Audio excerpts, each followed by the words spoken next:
The man whose family I stole from had saved my life 3 months earlier. Not metaphorically, not emotionally, literally. We had been friends since we were 13.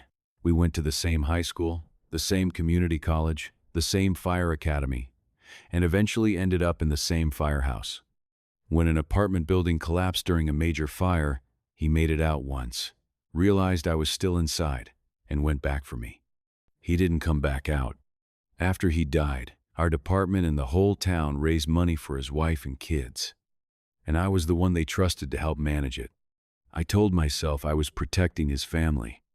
What I was really doing was gambling away the only thing he left behind. My name is Michael. I'm 41, and until last year I was a firefighter in Western Pennsylvania. I'm not writing this because I'm looking for sympathy.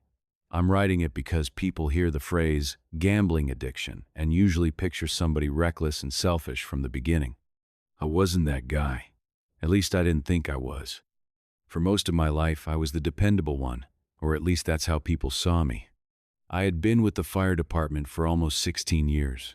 Before that, I worked construction while I finished paramedic classes. I paid my bills. I showed up to work. I never got arrested. I wasn't some guy hanging around casinos every weekend. The person everyone trusted more than me, though, was Jason. Jason and I met in middle school. He was the kind of kid teachers liked immediately. Calm, steady, funny, without trying too hard. I was more impulsive. I got into stupid trouble, and Jason was usually the one dragging me out of it. We stayed close through high school, then went to the same community college, because neither of us really had money for anything bigger.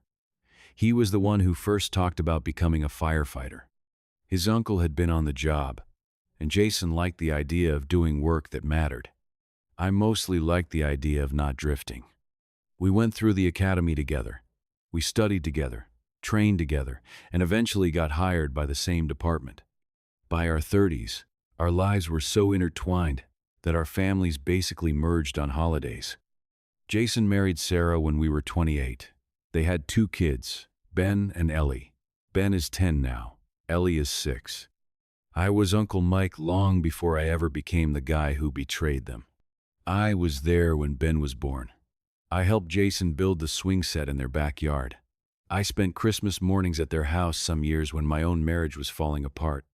Jason never made me feel like an extra guest. He just handed me coffee and told me where the wrapping paper was. He was more like a brother than a friend. That's what makes this story hard to explain.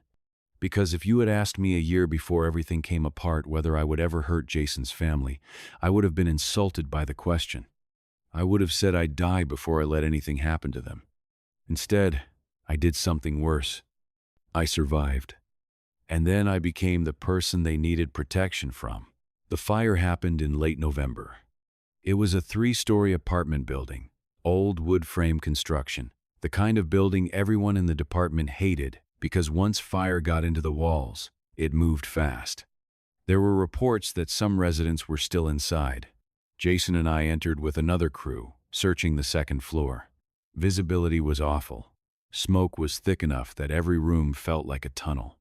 We got 2 people out. Then things started going wrong. A section of ceiling came down in the hallway, and in the confusion I got separated. I don't remember every second clearly. Mostly I remember noise, alarms, radio traffic, my own breathing getting too loud in my mask. At some point, I was pinned under part of a collapsed doorway or wall framing, not completely trapped, but enough that I couldn't get free fast enough. I radioed for help. Jason answered. Later, people told me he had already made it close to the exit. He heard my call and turned back. What I remember is him appearing through the smoke, dropping beside me, yelling something I couldn't fully hear, and pulling debris off me. Then another shift in the building, another crash. He shoved me toward the stairwell and told me to move. The next thing I remember clearly is being outside on the ground, someone pulling my mask off, my chest burning, and me asking where Jason was. Nobody answered right away. That silence told me enough. He died before they got him out. The official language was that he succumbed to injuries sustained during a structural collapse. The version in my head was simpler. He went back for me, and that killed him. After the funeral, people kept telling me it wasn't my fault, that Jason made his own decision, that we all knew the risks. None of that mattered. I couldn't sleep. Every time I closed my eyes, I heard the building again. I kept replaying the call for help and wondering whether I could have moved faster, shouted sooner, done anything differently. I was placed on leave after the fire because of minor injuries and because mentally I was a mess. That's around when gambling entered my life. Not because I needed money at first, because I needed my brain to shut up. A couple of guys from another station invited me out one night. Not a big party, just drinks, food, and then a small casino about 40 minutes away. I almost didn't go, but sitting alone in my apartment had become unbearable, and I thought being around people would help. One of the guys was playing blackjack. He handed me a 20 and said, "Sit down. Worst case, you lose $20 and think about something else for 10 minutes. He was right about one thing. For 10 minutes, I thought about something else. I didn't hear the collapse. I didn't see Jason. I didn't picture Sarah at the funeral holding Ellie while Ben stared at the floor. I was just watching cards. That feeling hooked me long before the money did. I lost the first 20. Then I withdrew another 100. I played for maybe an hour, ended up leaving almost even, and drove home feeling lighter than I had in weeks. That scared me less than it should have. A few days later, I went back alone. This time I won about $1,800. I remember standing at the cashier window with that money in my hand and thinking maybe, for once, something good had come out of my brain being broken. The next morning I transferred $1,000 to Sarah and told her some guys from the department had quietly collected a little extra for groceries and Christmas gifts. That was my first real justification. I wasn't gambling for me. I was helping them. It sounds disgusting now, but at the time that logic felt clean enough to live with. When the department set up an official memorial fund for Jason's family, I volunteered immediately. There were a few of us involved, including our union treasurer, but I became the main point of contact because I was close to Sarah and because the local media kept asking me to speak about Jason. I helped at the fundraiser dinner. I gave interviews. I shook hands with strangers who pressed cash into donation boxes and said things like, "Make sure his kids are taken care of." And I meant it when I told them we would. That fund was supposed to cover immediate bills, help with the mortgage, and later support college savings for Ben and Ellie. For a while it did. Then I started losing. At first, I only gambled with my own money. Then I started gambling with overtime pay. Then with savings. The problem was that winning didn't calm me down for long, and losing made me desperate. After a bad night, I wouldn't just feel broke. I'd feel trapped inside my own head again, so I kept going back. I moved from blackjack to sports betting because it was available on my phone. That made everything worse. I could place bets while lying in bed. I could do it at 2 a.m. when I woke up sweating from another nightmare. There's a specific kind of lie gamblers tell themselves that sounds almost responsible. "I'm just trying to get back to even." That sentence ruined me. The first time I took money from Jason's fund, it was $500. Sarah needed help with a utility bill, and I told myself I was just moving money around temporarily. I had lost more than I expected the night before. Payday was 3 days away. I figured I'd replace it before anyone noticed and still make the transfer to her on time. I did replace it. That made the second time easier. Then it was $1,200. Then $3,000. I began telling myself I wasn't stealing because the fund still had plenty of money in it. We had raised around $138,000 between public donations, department collections, local businesses, and a memorial event at the high school football stadium. In my head, I wasn't taking from Jason's kids. I was borrowing from a number on a page. That delusion lasted longer than I want to admit. Sarah trusted me completely. That's one of the hardest parts. She would text me asking whether she should pay something from her own account or if the fund could cover it. I'd answer right away. Sometimes I'd drop off groceries. Sometimes I'd help Ben with his baseball gear or fix something around the house. I sat at Jason's kitchen table and drank coffee while knowing I had already taken money that belonged there. Ben once asked me if it was true his dad had saved my life. I told him yes. He nodded and said, "Then I guess you're here because of him." I said, "Yeah, I am."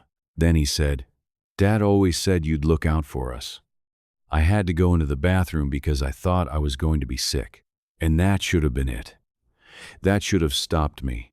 Instead, I gambled that night. 3 months after the fire, Sarah found an old box in the garage with some of Jason's college stuff in it.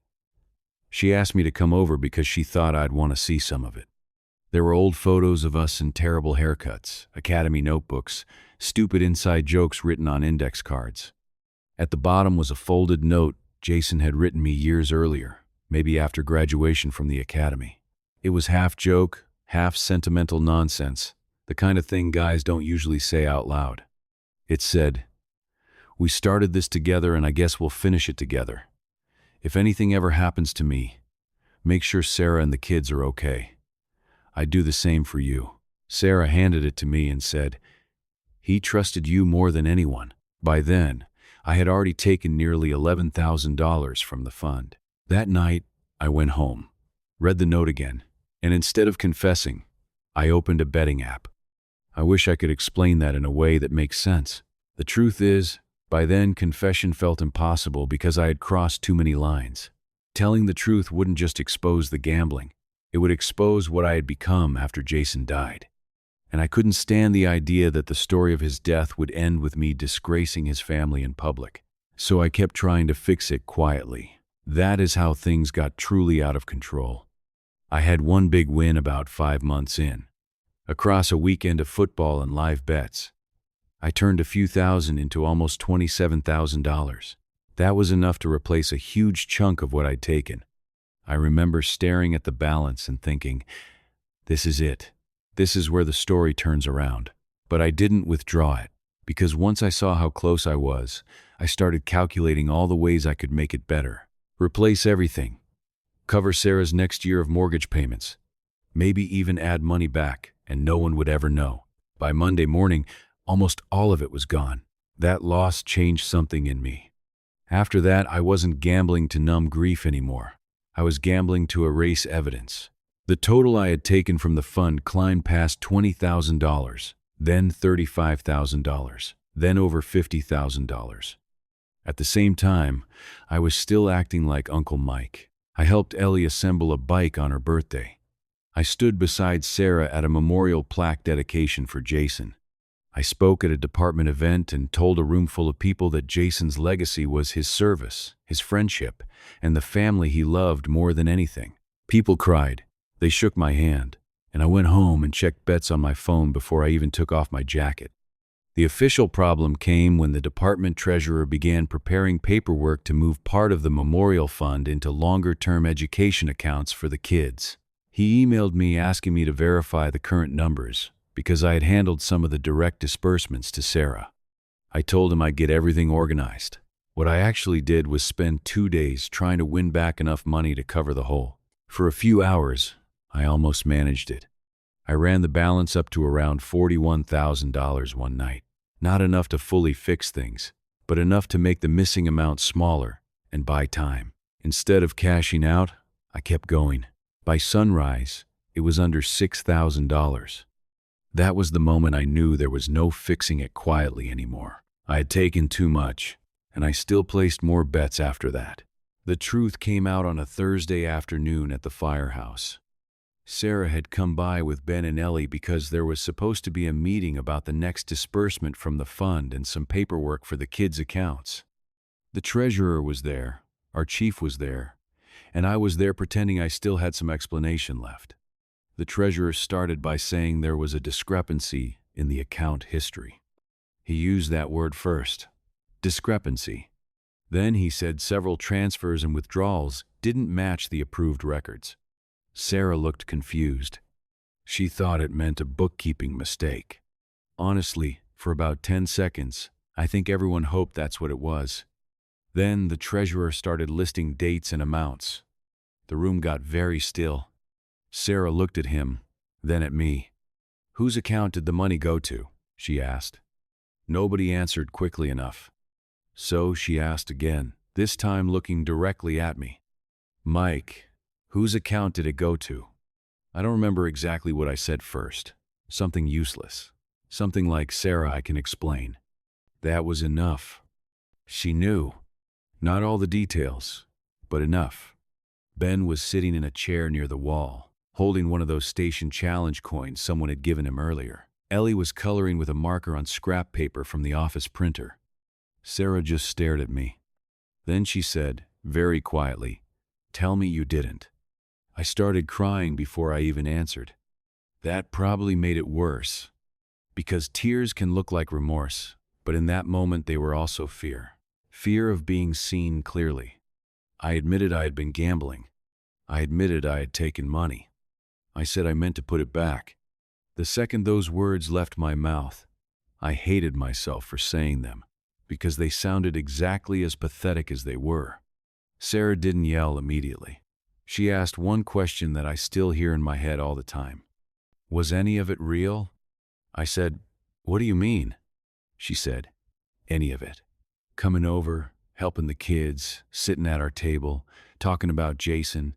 Was any of that real, or were you just trying to stay close enough to cover what you did?" That hurt more than being called a thief. Because I had loved Jason, I did love those kids. None of that was fake. But what do you call real love that still steals from you? I told her it was real, that I loved them, that I loved him. She looked at me like she had never seen me before and said, "He died saving you, and you repaid him by stealing from his children." Ben had started crying by then. Not loud, just silent crying, the way kids do when they don't fully understand but know something terrible is happening. My chief asked Sarah if she wanted someone to drive her home. She ignored him and asked me how much was gone. The total missing amount was just over $62,000. When she heard that number, she sat down like her legs stopped working. I tried to step toward her, and she actually flinched. That's the part I deserved. The department contacted the police that same day. I turned over everything. Statements, app histories, my phone, my own banking records. There wasn't really any point lying anymore. I was suspended immediately, and within a month I resigned before formal termination proceedings finished. Criminal charges followed after that. A few of the guys from the department reached out once. Most didn't. I don't blame them. In our line of work, trust is everything. You go into buildings with people. You hand them your life without thinking about it. I had taken that kind of trust and turned it into something rotten. I'm writing this about 14 months after the firehouse meeting. I no longer work as a firefighter. I took a plea deal. I won't go into every legal detail, but I'm on probation, I'm required to continue treatment, and I'll be paying restitution for years. I sold my truck, emptied my retirement account, and moved into a small apartment behind a hardware store. Most of that money went back toward the fund, but there's still a long way to go. The department and community stepped in again after the theft was discovered. More money was raised for Sarah and the kids. That fact should make me feel relieved, but mostly it makes me feel ashamed that other people had to clean up a mess I made from something that was already sacred. I'm in treatment for gambling addiction now. Not just meetings, though I do those too. Real treatment, therapy, accountability, financial monitoring, all of it. For a long time, I kept wanting to explain myself in a way that would make what I did seem connected to grief, trauma, survivor's guilt. And all of that is true, but it's not an excuse. A lot of people lose someone they love. A lot of people carry guilt. Most of them do not steal from dead friends' children. Sarah has not forgiven me. I don't expect her to. Ben and Ellie don't call me Uncle Mike anymore. I haven't seen them in person since that day at the station. Part of that is legal advice. Part of it is simply what Sarah wants. A few months ago, through my attorney, I sent back the original note Jason wrote me years ago. I couldn't keep it anymore. There are still nights when I wake up hearing the collapse. But now there's another sound attached to it too.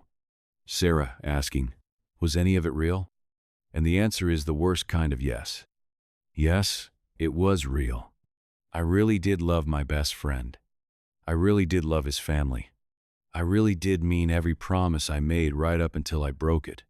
That's the part I wish more people understood about addiction. It doesn't always replace love. Sometimes it coexists with it. Sometimes it sits right beside love and still convinces you to betray the people you care about most. If this story had ended the day Jason died, people would probably talk about me as the friend he saved. But that isn't the full story. The full story is that Jason spent half his life pulling me out of trouble, and in the end, he ran back into a burning building to pull me out one last time. I survived the fire. Then, I became the person who destroyed part of what he died to protect. And that is something I will spend the rest of my life trying, and probably failing, to make peace with.